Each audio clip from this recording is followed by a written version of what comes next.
Yun, mga bayaw, what's up? Andito ako ngayon sa labas ng bahay namin. Nakatambay ako dito sa tricycle ng utol ko. Hinihintay ko yung tropa ko, si paring Darwin Diaz. Shoutout sa'yo pare. Kasi,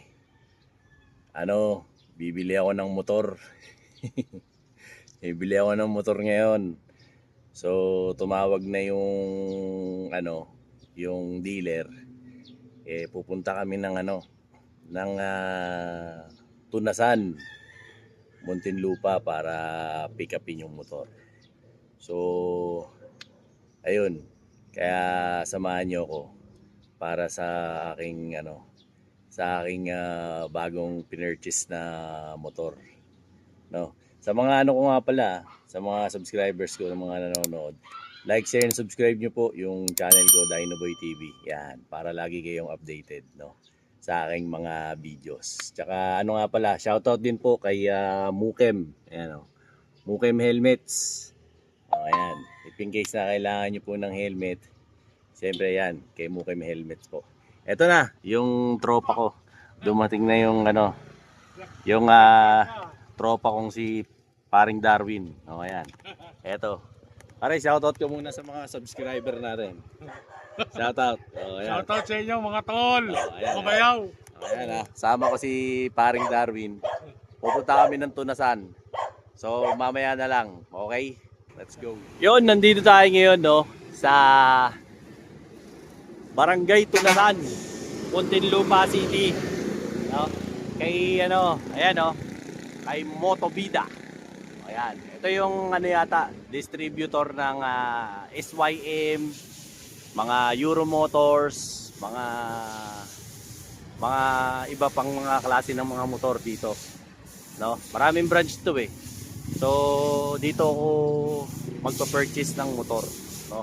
Ito yung gusto kong kunin ng motor, mga bayaw. Ito yung yung SYM Husky. Ayan, kulay gray, no? Para meron akong magamit, kasi para meron akong service, di ba? No? Ang nila rito sa SYM Husky, pa to 2024 model. Ayan ang nila rito, sistema nila. So 25k yung down. Sa cash ay naman meron din silang 12 months, 24 months at saka 36 months. Yan. Tapos marami pa sila ibang mga unit dito. Ito, gaya itong yung mga Samurai. Sa Samurai, meron silang tatlong kulay. Meron silang matte black. Tapos meron silang parang cyan green at saka matte blue. Ito yung nila, presyo nila para sa ganyan na model. Meron din pang 12 months, pang 24 months at saka 36 yata yan. Tama ba yan? 36? Kung ano man yan, nakikita nyo sa mga may gustong bumili ng motor dito. Though dapat talaga supposed to be ang kukunin ko yung Falcon 180 na adventure bike. Wala akong makuwang unit. Kung saan na ako nagpunta, hindi na ako makahintay. Nahihirapan na ako, kaya ito, kumuha na lang ako ng SYM. At least ito made in Taiwan, di ba? Mas gusto ko na to. Tsaka malaki kasi ako, kaya ayan, bagay sa akin malaking motor. May mga rin sila, mga ibang motor to. Gaya nito, ganda ng kulay, Ito naman yung payment scheme. Para makita nyo. Yan. Makita nyo. Yan. Ganda diba? So, yan. Kita nyo yan. Mga iba't ibang klase nila mga motor. Dito naman, sa motor na to ganda rin pogi rin ito yan. Ibigyan ko lang kayo ng mga mga bagay-bagay dito sa na to, Motovida na to. No? Kung type nyo kumuha dito, ayan. Euro Motors, SYM, yan, meron sila niyan dito. Diba? Hintayin lang natin kasi ito na mismong unit na to yung kukunin ko. May nauna sa akin. So pagkatapos nun, ako na po. Alright, yun mga bayaw. no? Ito yung ano, yung SYM na Husky ADV 150, no, na adventure bike. Nagustuhan ko siya. Bakit? Unang-una kasi 15 liters yung kanyang fuel tank, no. So talagang loaded na loaded pagdating sa gasolina. Tapos ano pa, ewan ko, parang mas gusto ko kasi yung mabigat na motor. Ito kasi ang pinaka total weight nito 150 kilograms, no. Tapos ang nagustuhan ko pa sa kanya, ano siya, yung naka ABS na siya, na anti-lock braking system na siya, no. Yan. Tapos naka disc brake na rin siya sa harap tsaka sa likod. Tapos naka ano na rin po siya, traction control system.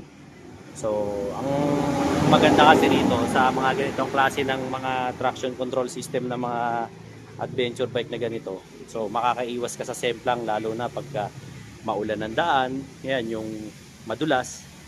Siyempre sasabay lang yung ikot ng gulong nung hulihan mo dun sa harapan, di ba?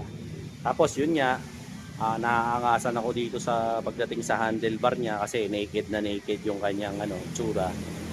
Tapos 'di ba, yung kanyang grips saktong-sakto sa kamay ko kasi malaki kamay ko eh. No? Kaya okay. As ang ganda, oversize pa yung manibela niya. Tingin ko nga ano eh, 31.6 yung clamping nito eh. Nitong ganitong klase ng ano, ng handlebar. Tapos ano, ang isa pang nagandahan ako sa kanya, yung ano, yung kanyang yan parang TFT display niya. So malaki, di ba? Masaya na ako sa ganyang kalaki. Tapos meron pa siya nitong windshield, di ba? At na-adjust siya. Though hindi man siya na-adjust ng ano, dipindot, manual, na-adjust naman po. Tapos cute yung mga signal lights niya. Saka karaniwan ng mga ilaw po niya, ano na, LED lights na, no? So maganda yung klase ng mga ilaw niya. Hindi ko pa lang maano sa inyo mga bayaw, pakita sa inyo ng ano kasi hindi pa nila tapos i-setup. Kumbaga intermitido lang akong nakikialam dito kaya ano, total umuulan pa naman, malakas ang ulan sa labas. So kaya medyo kinunan ko na muna para makita nyo sa ano. Ito, ang ganda rin ng kanyang tapalodo, solid yung tapalodo niya, oh. Ewan ko, ang tinanong ko kanina si Ma'am Bien tsaka si Sir Ging, ang tawag lang daw nila sa kulay na ganito pag nasa ORCR, gray lang. Diba Boss Ging, no? Gray lang naman nakalagay. Oh, gray lang. Wala nang kaartihang mga salita, gray lang. Oh, yun lang ang tawag sa kulay niya. Boss, anong size ng gulong nito? 13. Ha? 13? Oh, yan, 13 daw. Pero hindi ko masabi yung wide at saka yung ano eh. Siguro sa full review ko na lang po sasabihin sa susunod. Tapos ano pa bang ano, ito kung makikita niyo naman yung kanyang ano, box, and laki oh. Kasya yung ano, kasya ang isang modular helmet. No, dito, kasya. Tapos maganda pa sa hawakan, solid, di ba? Ganda, solid talaga. Ganda. Kaya ito yung binili ko po na motor. Maganda yung paghawak ng pasahero. Tapos yung ano niya, yung taillight niya, kaya kung mapapansin nyo, simple lang, ano siya, kakaiba, hindi kagaya sa iba na yung anlapad ng ilaw dito. Ito, gitna lang talaga, no? Tapos yung kanyang tapalodo, ayan, may salitang SYM. Ito naman yung mga signal lights niya, 'di ba? Dito sa part naman na to, ayan, no, may tire hugger pa siya na tapalodo. Tapos yung kanya naman pong ano, muffler, ayan, may iwas ano para hindi ka mapasok, no? Liquid cooled na po to. Tapos ang isa pang na-appreciate ko dahil nga may katabaan ako, yung kanyang ano, tapakan dito ay alloy na po, no? Hindi siya bakal, alloy. Tsaka maganda yung ano niya, very presentable. Tapos yung board niya rito para sa paa, yan, maganda ang ano, maganda ang malapad, ha? O yan, malapad. Kinalagay mo yung paa mo kasi medyo may kalakihan yung paa ko. Ano? 11, size 11, kaya sakto to sa akin. Hindi ako pwede dun sa mga ano. Kasi yung dati ko pong motor, Mio Soul Eye. So alangan ako dun. Kasi para akong bonjing, ang laki-laki ko. Yung gas tank naman niya, dito nakalagay. Gas tank niya, dito nakalagay. Ayan, ito yung kanyang gas tank. Dito po nakalagay. Tapos, Sa ano naman po, susian niya, ito, yung kanyang susian. Tapos dito naman, syempre, yung lagayan nyo ng ano, ng mga things. Hindi ko pa alam kung paano gamitin to kasi nga hindi ko pa nauupuan, no? Ayun lang so far siguro ang masasabi ko dito kay SYM, no? Na Husky ADB 150, no? Ano pa po ito sa pagkakaalam ko last year pa po ito nilabas, 2024. So at least napakita ko na po sa inyo yung pinurchase ko na motor. Dito yan kay kay Mitsukoshi, no? Dito kay Motovida. Yan, dito sa Barangay Tunasan, Muntinlupa City. Yan, sila rin ang nag-distribute ng mga brands na Euro, SYM at saka Keyway. So if in case na kailangan nyo ng mga ibang mga motorcycles, maganda mapasyalan nyo sila rito para syempre mai-showcase nila sa inyo yung mga paninda nila rito. Tsaka ang maganda rito kay kay dito sa branch na to, meron din naman po silang workshop, no? Dito yung kanilang talyer. May workshop sila kung gusto niyo paggawa ng motor, pwede rin po. Tapos syempre, hindi lang sales, hindi lang service. Ayan, meron din sila niyan dito. Financing, cash, pwede sila sa sa dealership na ganito, no?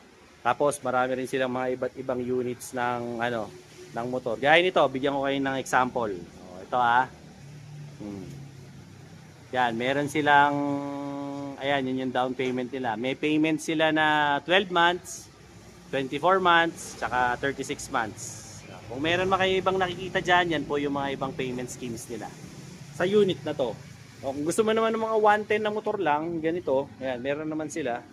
Yan, mag-request na lang kayo kung may preferred kayo na kulay. No? Ito naman po yan.